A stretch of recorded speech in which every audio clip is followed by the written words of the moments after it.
Olá, pessoal! Bem-vindos ao canal Fé, Filosofia e Cultura, onde nós abordamos assuntos relacionados à religião, à filosofia e à cultura de maneira geral. Meu nome é Caroline Zanardo. Eu gostaria de convidar você que não é inscrito no canal a se inscrever, ativar o sininho de notificações, compartilhar este conteúdo com seus amigos, deixar o seu like e o seu comentário, que são atitudes muito importantes para que este canal se torne cada vez mais relevante e alcance o maior número de pessoas possível. Muito obrigada a todos pela compreensão. Bom, pessoal, hoje a gente vai fazer uma explanação de um importante livro de religião, da Igreja Católica, que é de um sacerdote, italiano chamado Raniero Cantalamessa. Ele é um sacerdote, um teólogo, que ele realmente escreveu muitos livros, muitas obras sobre espiritualidade. Ele é pregador de alguns conventos capuchinhos, de um convento capuchinho, lá na Itália. Então, ele é uma pessoa muito influente, membro de importantes comissões, assim, de religião. Enfim, uma pessoa muito influente dentro do meio católico, uma pessoa que, com certeza, ele faz diferença nesse nosso meio católico. Então, a obra que a gente vai discorrer dele é uma obra muito interessante, onde ele vai falar sobre São Francisco de Assis, que é um santo, que viveu no século XIII e foi canonizado pela Igreja Católica, que com certeza ele é um dos maiores nomes da cristandade, dentro dos santos que foram canonizados pela Igreja Católica. O livro que a gente vai discorrer é esse aqui, Apaixonados por Cristo, tá certo? Então é desse sacerdote teólogo chamado Raniero Cantalamessa. Então, o que essa obra ela vai falar para nós? Ela vai falar principalmente sobre São Francisco de Assis e a sua influência no cristianismo, como que o São Francisco de Assis ele se tornou esse ser apaixonado por Cristo, essa pessoa que realmente ela se tornou um dos maiores nomes do cristianismo de todos os tempos. Então, ele vai falar desde a sua conversão.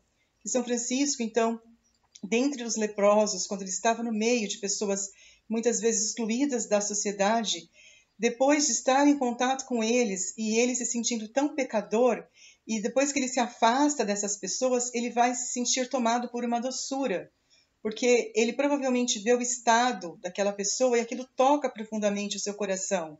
E ele acaba sendo convertido ao cristianismo, tomado então por essa transformação interior que ele tem. E ele vai falar também que São Francisco de Assis, ele pretende fazer uma reforma na igreja, mas não uma reforma baseada em críticas, como Lutero, por exemplo, fez quando ele fez a reforma protestante, criticando a igreja. Ele vai fazer uma reforma baseada na santidade. Então, ele vai fazer críticas à igreja católica daquela época, que era uma igreja muito dominante, que era voltada muito para uma ciência poderosa. Ele não fazendo crítica à ciência que se baseia no bem, que se faz o bem, mas uma ciência voltada para o poder, uma ciência dominadora, que era que estava reinando naquela época dentro da igreja. E ele vai querer fazer uma reforma baseada numa ciência e algo que seja voltado para a santidade. Algo que possa fazer com que a igreja ela entenda que ela não pode ser uma igreja fechada em si mesma, mas ela tem que ser aberta ao próximo, ela tem que estar em contato com o próximo, ela não pode estar voltada para si mesma. Então é isso que ele vai querer fazer uma transformação, para que a igreja ela não seja essa igreja voltada para os bens materiais, simplesmente para a riqueza, mas seja uma igreja que tenha amor ao próximo, que seja uma igreja voltada para a pobreza cristã, para os valores verdadeiramente cristãos, que naquela época não imperava, segundo ele. Então, ele vai, basicamente, o São Francisco de Assis, ele vai se tornar realmente alguém muito parecido com Cristo, e ser apaixonado por Cristo exatamente pelo amor que ele tem aos pobres. É um traço muito marcante da sua natureza.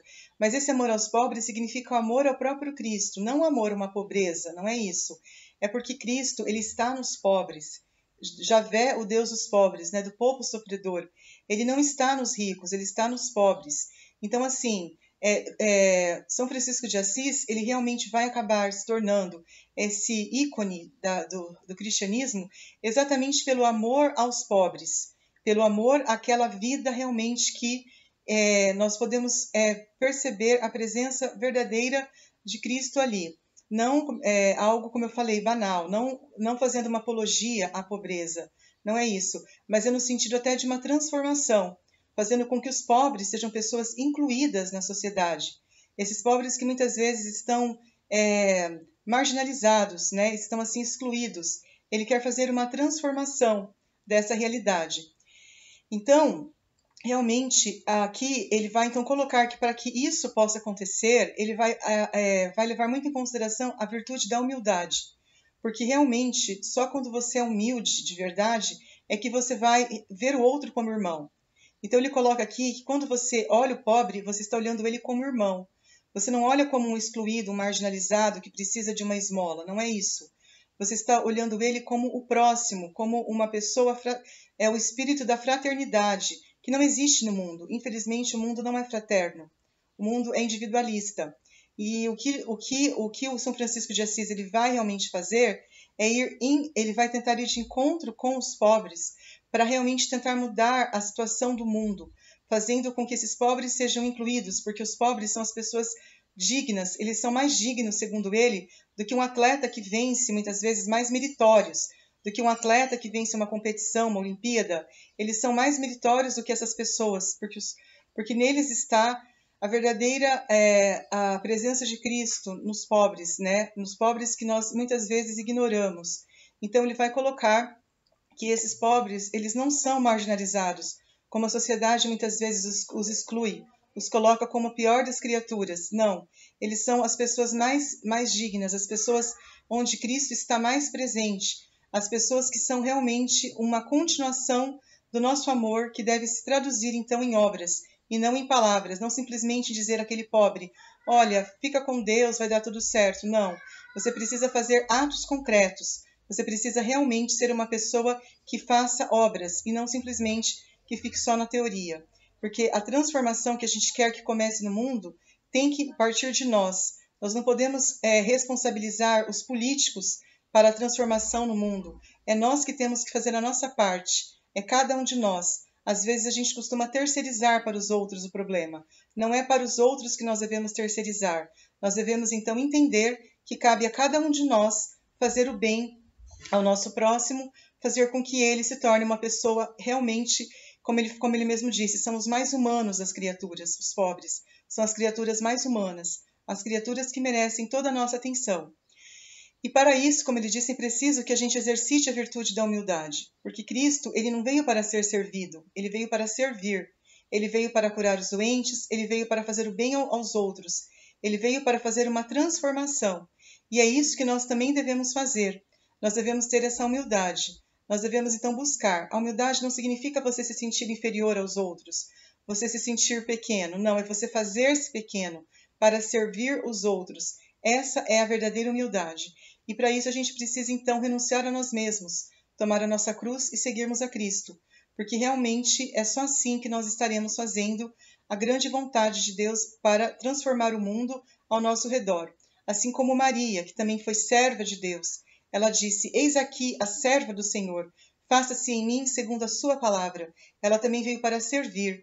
E o verdadeiro humilde não é aquele que se acha humilde. Ai, como eu sou humilde. Não. É aquele que Deus reconhece nele a humildade, porque Maria não sabia que ela era humilde. Foi Deus que mandou o anjo Gabriel e que ele falou para Maria, que Deus olhou para Deus, ele viu em você cheia de graça. E ela disse, através do Magnificat, né? Minha alma engrandece o Senhor, meu espírito exulta de alegria, porque aquele que faz grandes coisas viu em mim a humildade.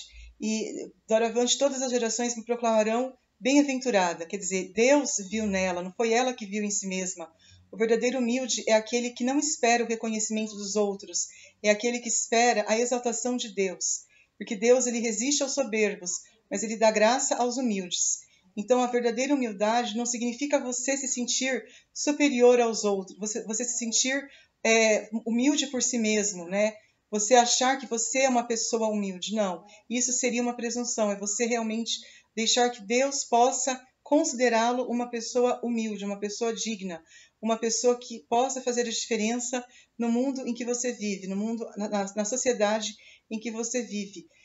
E você precisa entender que isso é um passo que cada um de nós devemos dar. Assim como tem aquela história, né, da formiguinha que tentava apagar a floresta e chegou um elefante e falou para ela: "Nossa, formiguinha, por que você está tentando apagar o fogo, né, o incêndio de uma floresta?" E ela falou assim: "Se cada um fizer a sua parte, nós conseguiríamos apagar o fogo."